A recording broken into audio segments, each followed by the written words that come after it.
صدمة في قائمة البرازيل ونهاية حقبة كاملة في عالم التدريب. قبل أن نبدأ لا تنسوا دعمنا بلايك والاشتراك وفعلوا الجرس لأن القادم أقوى بكثير. رسمياً رحيل غوارديولا عن مانشستر سيتي وبداية عهد جديد بقيادة إنزو ماريسكا، لكن الصدمة الأكبر جاءت من بيب غوارديولا بعد ضياع لقب الدوري لصالح أرسنال الذي توج به أخيراً بعد طول الانتظار لمدة 22 سنة، حيث خرج غوارديولا بتصريح مؤثر هز عشاق كرة القدم: لم تكن النهاية التي تمنيتها مع مانشستر سيتي. أفكر في الابتعاد عن التدريب، إنها مهنة متعبة وتأخذ منك حياتك. عانيت كثيرا بسببها، وحتى علاقتي بزوجتي تأثرت لأنني لم أخصص لها وقتا كافيا.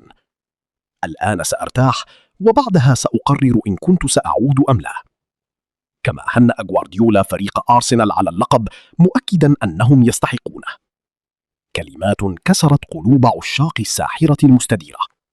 وداعا يا أعظم مدرب.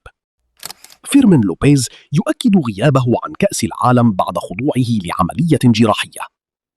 سيغيب لاعب خط وسط برشلونة لمدة شهرين تقريبا، وقد تطول فترة غيابه قليلا لضمان تعافيه التام قبل انطلاق الموسم الجديد.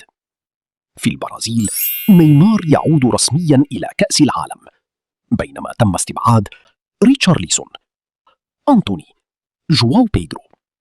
كرة القدم لا ترحم، يوم لك ويوم عليك.